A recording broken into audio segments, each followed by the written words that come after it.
เป็นหลังวะ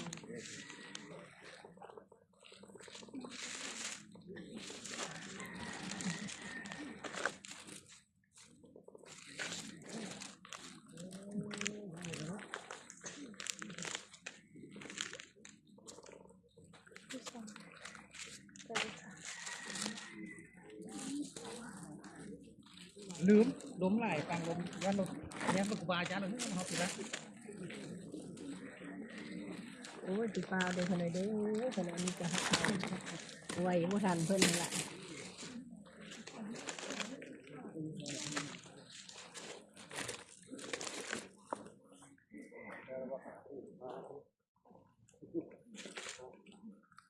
เข้าที่กระบี่เขาเอาใส่บาตรเข้าอันนี้ติดตัวกระบาจะเอามาใส่บาตรก็ได้ตัวนี้เอาใส่ก็ได้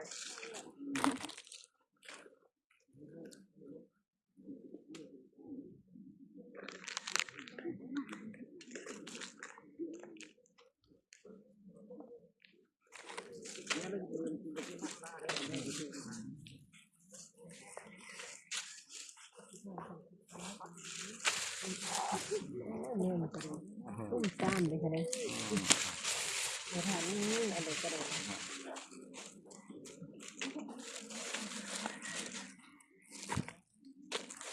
เมื่องานบ้านอาจารย์ทั้งวัดเด็กก็มีเป็นที่เนี่ย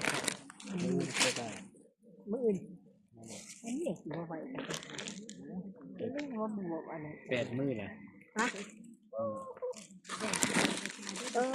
ขางงแล้วถ้าว่าอาจารย์มาก่อนจะได้ให้ได้ถามเด็กจริงๆได้บอกได้แล้วนะ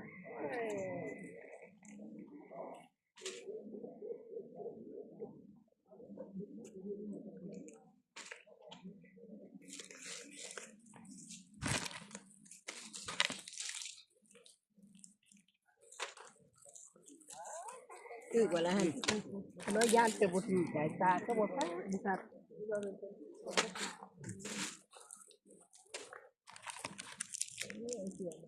มาเบิดตัวตัวเขาจอยข้างหลังจอยข้างหลังมายังมีอยู่วันนี้โอ้ยมาอยู่มาทันเลย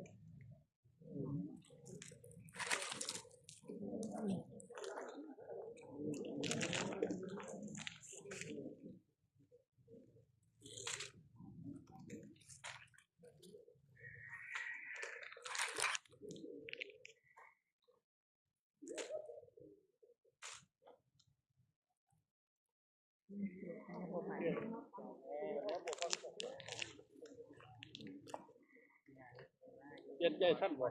สาธุเลยขอให้ได้มาพบมาพ่อจริงๆขอให้ดีๆ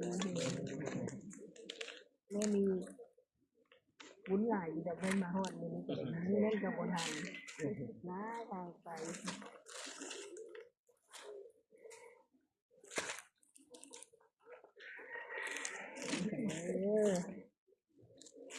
อีกคนละคนเป็นคนติดกัน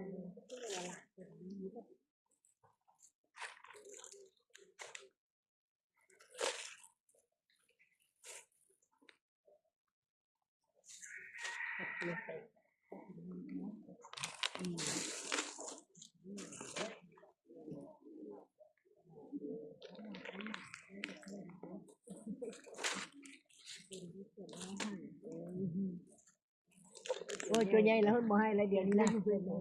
เจ้าละว่าจะจุน้อยให้พวนสวยแล้ววันเล่นสวยแล้ววันเล่นสุบา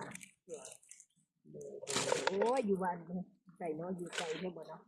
คงเฮียนใดตกไปเรื่อยโดยเป็นชาติเลย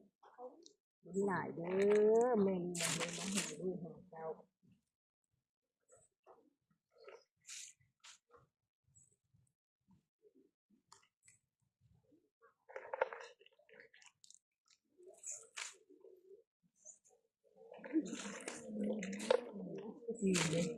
สบายดี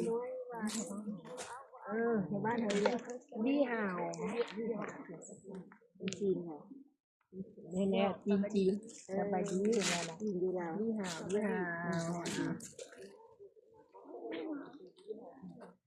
ตัวนี้หนัก ก็ตำบักหุ่งได้ขนาด ตำจะบอกหุ้งเนาะมาบวชอีก เนี่ แล้ ยว ตู้บ่ได้ตำเด้อบักหุ่งเนี่ยแต่ว่าคือเพิ่น โอ้ยยอมได้ตำนะ ขึ้นฮอดอยู่เด้อยุ่งเรียนได้เนาะ คนรวมจบคนรวม ตกปลวง จบมีโอกาสเวลาจะมาอย่างอีก โอ้ย ไห มาเด้อลูกเด้อบ้านเพิ่นอยู่แต่แล้วนี่มาเรียนอยู่หั่น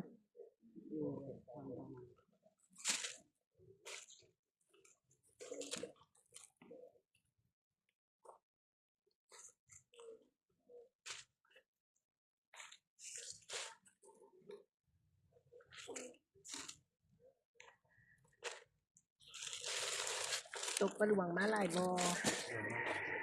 โอ้โหเรียนได้เด้ ยังมาค่ายนะครับจริง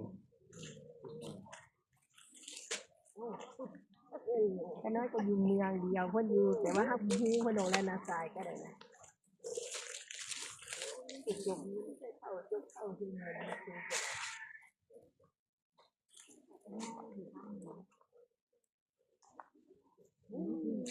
โอ้คงจะอยู่เมืองเหนือพุ่นน่ะอันนี้แค่อยู่พงนาคูนนี่น่ะหมักมันเคยได้แต่โอ้ย ลูกมาตู้เงียนได้แบบนี้เงียนนะเงียนมันจูดหนู ผู้ชายค่อยจดกันนะไปทั้งจังหวะแม่ว่าอันนี้ก็ว่าจดอ่ะเอามาเข้ามาแต่งกลับมื้อใดนี่กลับโรงเรียนมื้อใดบอกกลับมื้อใดมื้อนี้ออกจากวัดป่ามื้อนี้บอกเมื่อบ้านนะเมื่อเรียนนะ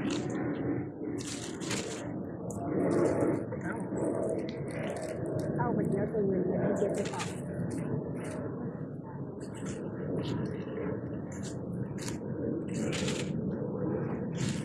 เอาอะไรเด้อให้ในตู้ได้ถามให้ในตู้เป็นคนมาถามนะ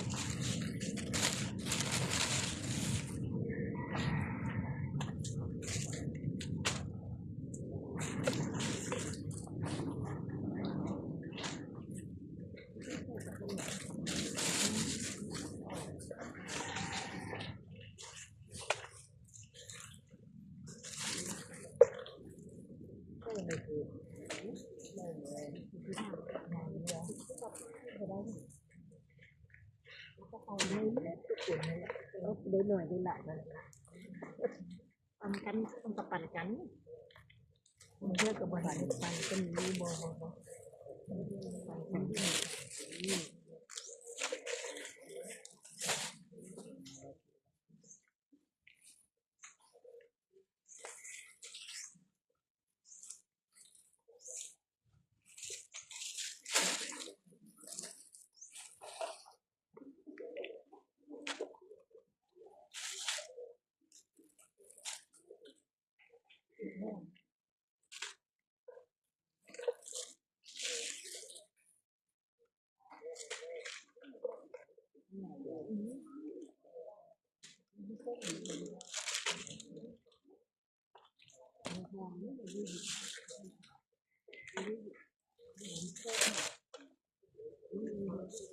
เอาลูกเอาได้เท่านั้นกล่าวเท่านั้นนี่บ่เช้าก็ได้มีตู้อันก่อนเด้อไปก่อนเด้อ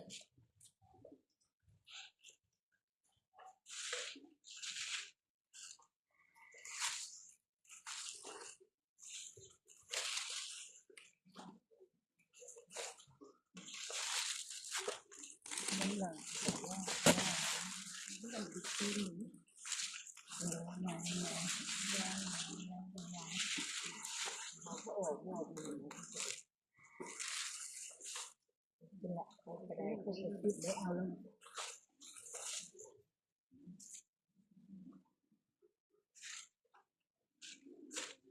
แล้วจ้องไว้นี่เลยบ่ได้วางแล้วให้บ่ถือ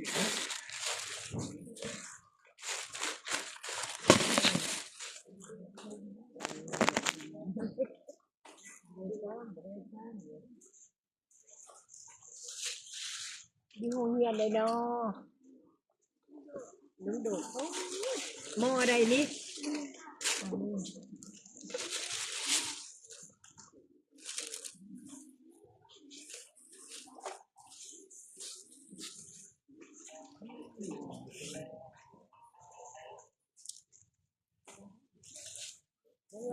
พี่หมอ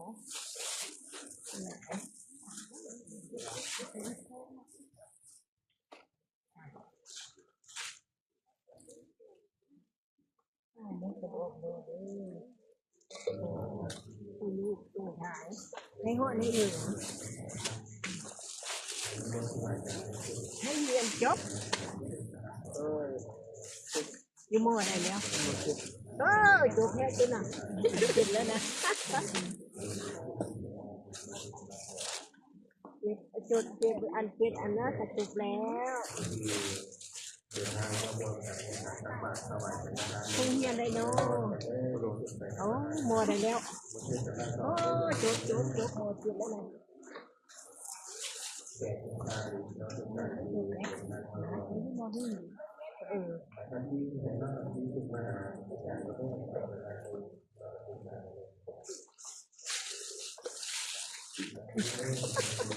ไปบ้านแล้วก็ยังไม่เลี้ยงหนูอ่ะ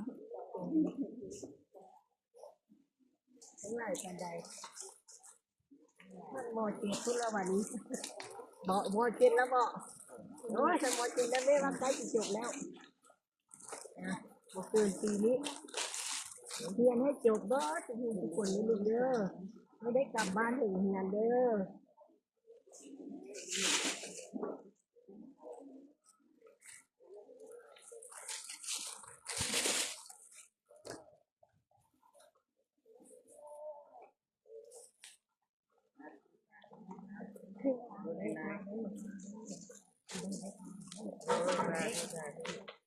ทานดังก็มีบ่ เอ้ยไม่ทาน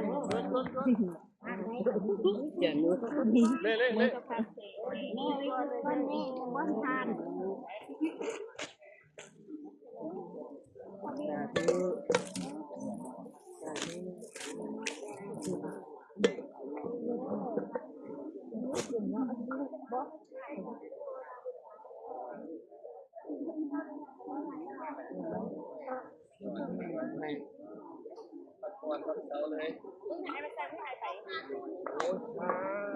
นั่นน้องหลานสาวนางกำออกกำนะแล้วก็อันนี้ก็เป็นลูกของเพื่อนค่ะ